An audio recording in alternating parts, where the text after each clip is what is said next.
Hi hello ನಮಸ್ಕಾರ, welcome to Anu Harish YouTube channel. ನಾನಿವತ್ತು ಮನೆಯಲ್ಲೇ ತುಂಬ ಈಸಿಯಾಗಿ ತುಂಬ ಸಿಂಪಲ್ಲಾಗಿ ಡ್ರೈ ಗೋಬಿನ ಮಾಡೋದನ್ನ ತೋರಿಸ್ಕೊಡ್ತಾ ಇದ್ದೀನಿ. 1/4 kg ಅಷ್ಟು ಹೂಕೋಸನ್ನ ಚಿಕ್ಕ ಚಿಕ್ಕ ಪೀಸಸ್ ಆಗಿ ಕಟ್ ಮಾಡಿಬಿಟ್ಟು ಒಂದು 2 ಸತಿ ತೊಳೆದ್ಬಿಟ್ಟು ಇಟ್ಕೊಂಡಿದ್ದೀನಿ. ಅದಾದಮೇಲೆ ನಾನಿಲ್ಲಿ ಒಂದು ಪಾತ್ರೆಗೆ ಅರಶಿನ ಪುಡಿ ಮತ್ತು ಸ್ವಲ್ಪ ಉಪ್ಪು ಹಾಕಿ ಚೆನ್ನಾಗಿ ಕುದಿದಿರೋ ನೀರಿಗೆ ಹೂಕೋಸನ್ನ ಹಾಕ್ಬಿಟ್ಟು ಒಂದು 5 ನಿಮಿಷ ಬಿಟ್ಟಿದ್ದೀನಿ. ಏನಾದರೂ ಬ್ಯಾಕ್ಟೀರಿಯಾ ಇದ್ದರೆ ಹೋಗುತ್ತೆ, ಸೊ ಹಂಗಾಗಿ. ಅದಾದಮೇಲೆ ನಾನಿಲ್ಲಿ ಒಂದು ಜಾಲರಿಗೆ ಅದನ್ನೆಲ್ಲದನ್ನು ಕೂಡ ಹೂಕೋಸನ್ನ ಹಾಕ್ಕೊಂಡಿದ್ದೀನಿ. ಚೆನ್ನಾಗಿ ಅದು ತಣ್ಣಗಾಗಬೇಕು. ಒಂದು ಬೌಲ್ಗೆ 3 ಚಮಚ ಮೈದಾ ಪೌಡರ್ನ ಹಾಕ್ಕೊಳ್ತಾ ಇದ್ದೀನಿ. 2 ಚಮಚ ಕಾರ್ನ್ಫ್ಲವರ್ನ ಹಾಕ್ಕೊಂಡಿದ್ದೀನಿ. ಅಕ್ಕಿ ಹಿಟ್ಟು 2 ಚಮಚ,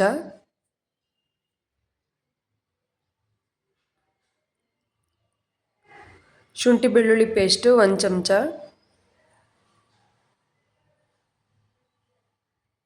ರುಚಿಗೆ ತಕ್ಕಷ್ಟು ಉಪ್ಪು,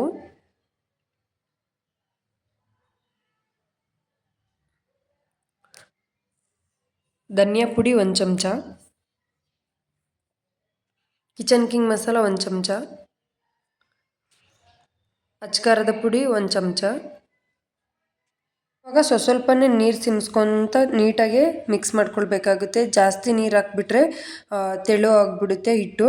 ಸೊ ಹಂಗಾಗಿ ಸ್ವಲ್ಪನೇ ನೀರು ಸಿಮ್ಸ್ಕೊತ ನೀಟಾಗಿ ಕಲಿಸ್ಕೊಂಡ್ರೆ ಒಂದು ಕಡಲೆ ಹಿಟ್ಟಿನ ಹದಕ್ಕೆ ಚೆನ್ನಾಗಿ ಮಿಕ್ಸ್ ಮಾಡ್ಕೊಂಡು ನೋಡಿ, ಈ ರೀತಿ ಇದ್ರೆ ಸಾಕು. ಅದಾದ್ಮೇಲೆ ಮಿಕ್ಸ್ ಆದಮೇಲೆ ಹೂಕೋಸನ್ನ ಹಾಕ್ಕೊಳ್ತಾ ಇದ್ದೀನಿ. ಚೆನ್ನಾಗಿ ಕಂಪ್ಲೀಟಾಗಿ ತಣ್ಣಗಾಗಿದೆ. ಇದು ನಿಧಾನಕ್ಕೆ ಫುಲ್ ನೀಟಾಗಿ ಮಿಕ್ಸ್ ಮಾಡ್ಕೊಳ್ಬೇಕಾಗುತ್ತೆ. ಎಲ್ಲ ಮಸಾಲೆ ಎಲ್ಲ ಅದಕ್ಕೆ ಅಂಟ್ಕೊಳ್ಬೇಕು, ಆ ರೀತಿ ಮಿಕ್ಸ್ ಮಾಡ್ಕೊಳ್ಬೇಕು. ಅದಾದಮೇಲೆ ನಾನಿಲ್ಲಿ ಮಸಾಲೆ ಚೆನ್ನಾಗಿ ಅಂಟ್ಕೊಳ್ಳಿ ಅಂತೇಳ್ಬಿಟ್ಟು ಚೆನ್ನಾಗಿ ಕಾದಿರೋಂಥ ಎಣ್ಣೆನ ಹಾಕ್ಕೊಳ್ತಾ ಇದ್ದೀನಿ. ಸ್ವಲ್ಪ 1 ಟೇಬಲ್ ಸ್ಪೂನಷ್ಟು ಹಾಕ್ಕೊಂಡಿದ್ದೀನಿ. ಚೆನ್ನಾಗಿ ಮಿಕ್ಸ್ ಮಾಡಿ, ನಿಮಗೆ ಟೈಮ್ ಇದ್ದರೆ ಒಂದು ಅರ್ಧ ಗಂಟೆ ಬಿಟ್ಟರೆ ಇನ್ನೂ ಚೆನ್ನಾಗಿರುತ್ತೆ. ಇಲ್ಲಾಂದರೆ ಒಂದು 5 ನಿಮಿಷ ಬಿಟ್ಟರೆ ಸಾಕು. ನಾನೊಂದು ಅರ್ಧ ಗಂಟೆ ಬಿಟ್ಟಿದ್ದೀನಿ. ಅದಾದಮೇಲೆ ಇಲ್ಲಿ ನಾನು ಚೆನ್ನಾಗಿ ಕಾದಿರೋ ಎಣ್ಣೆಯಲ್ಲಿ ಸ್ವಲ್ಪನೇ ನಿಧಾನಕ್ಕೆ ಒಂದೊಂದೇ ಬಿಟ್ಕೊಳ್ತಾ ಬರ್ತಾ ಇದ್ದೀನಿ. ಎಣ್ಣೆ ಚೆನ್ನಾಗಿ ಕಾದಿರಬೇಕು, ಬಟ್ ಗ್ಯಾಸ್ನ ಮೀಡಿಯಮ್ ಫ್ಲೇಮಲ್ಲಿ ಇಟ್ಕೊಂಡು ಬೇಯಿಸ್ಕೊಳ್ಬೇಕಾಗುತ್ತೆ. ಹೈ ಫ್ಲೇಮಲ್ಲಿ ಇದ್ದರೆ ಸೀದೋಗುತ್ತೆ, ಲೋ ಫ್ಲೇಮಲ್ಲಿ ಇದ್ದರೆ ಎಣ್ಣೆ ಚೆನ್ನಾಗಿ ಇಳ್ಕೊಳುತ್ತೆ.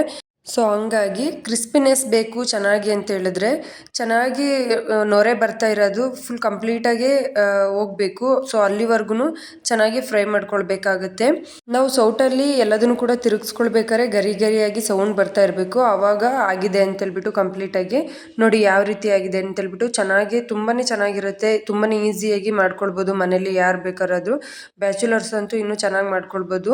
ಸುಮ್ಮನೆ ಹೊರಗಡೆ ಹೋಗಿ ತಿನ್ನೋದಕ್ಕಿಂತ ಮನೇಲೇ ಯಾವಾಗ್ಲಾರು ಒಂದ್ಸಲಿ ಈ ರೀತಿ ಮಾಡ್ಕೊಂಡು ತಿಂದರೆ ಗೋಬಿ ತಿನ್ನಬೇಕು ಅಂತ ಆಸೆನೇ ಆಗಲ್ಲ. ಇವಾಗ ಫ್ರೈ ಮಾಡ್ತಿರೋ ಥರನೇ ಎಲ್ಲದನ್ನು ಕೂಡ ಫ್ರೈ ಮಾಡಿಬಿಟ್ಟು ಒಂದು ಜಾಲರಿಗೆ ಎತ್ತಿಟ್ಕೊಂಡಿದ್ದೀನಿ. ಚೆನ್ನಾಗಿ ಫ್ರೈ ಮಾಡ್ಕೊಂಡ್ರೆ ತುಂಬ ಕ್ರಿಸ್ಪಿಯಾಗಿರುತ್ತೆ, ಚೆನ್ನಾಗಿರುತ್ತೆ ತಿನ್ನೋದಕ್ಕೆ.